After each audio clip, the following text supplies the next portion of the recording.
and so on and so forth. Mr. Speaker, I delivered a resounding vote to the leader of ODM. And this cannot be wished away.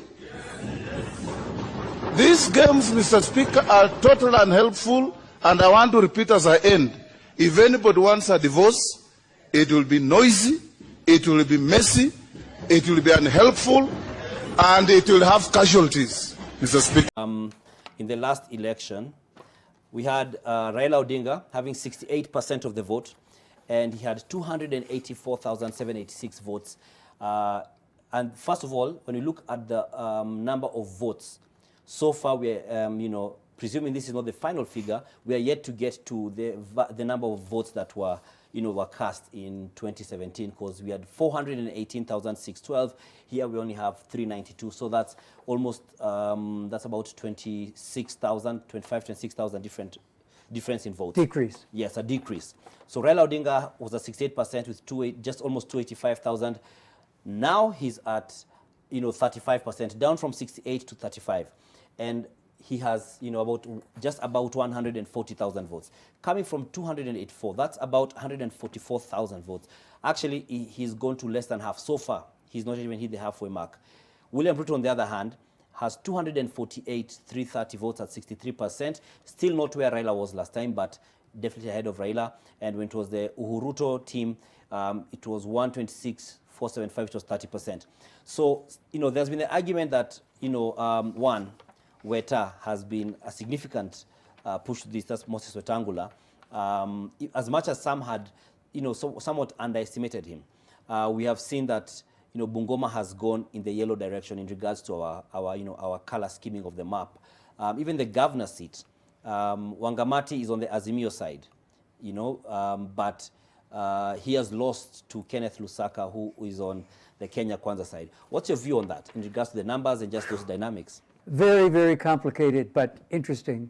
And again, anything I would say should be subjected to very thorough research after the election. But just on the last point, you might use the analogy of chicken and egg.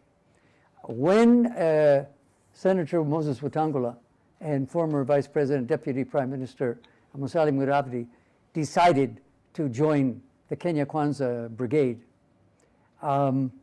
did they do that because they had sensed that's where their constituents were in Vihiga, Kakamega, and in Bugoma for Senator Wetangula? Or can we say that most of these gains, or most of what the Deputy President gained compared to what his President had last time, about half, as you said, 30% versus his 60% plus now, was that because of their influence on the ground in bringing, we're just talking about Bugoma here, yes, but for Wetangula in particular. So that's like a chicken and egg. What was really the cause and what was really the effect? But without having the opportunity at this stage to do that kind of research, which would be challenging but still could be done, I think Bugoma, along with several other counties, really does capture one very critical aspect of this election, which we're all aware of, but this puts it in numbers, and that is the general exchange of roles that happened after the handshake, where Raila Odinga became a partner with the president, first geared towards BBI, and then more recently towards the election. And once he left that position of de facto as well as official leader of the opposition, there was a chair, an empty chair sitting there, surrounded by a lot of goodies, which immediately was sat on by the deputy president.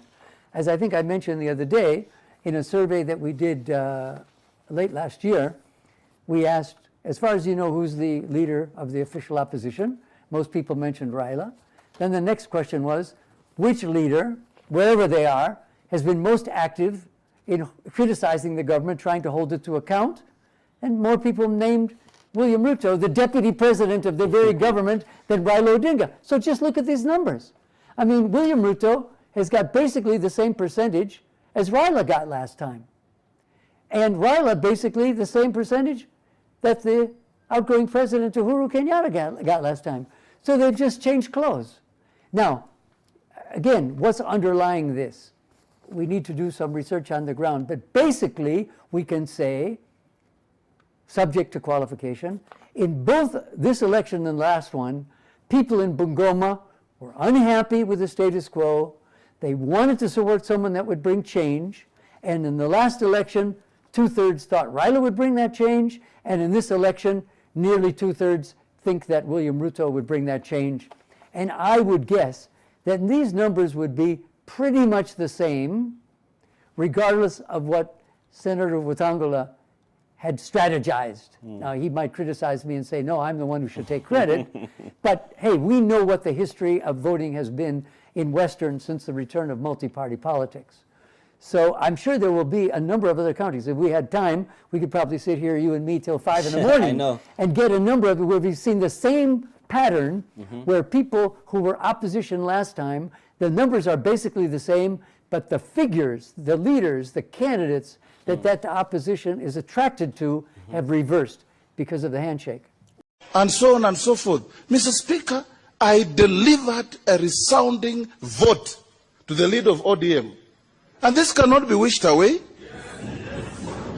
These games, Mr. Speaker, are totally unhelpful, and I want to repeat as I end.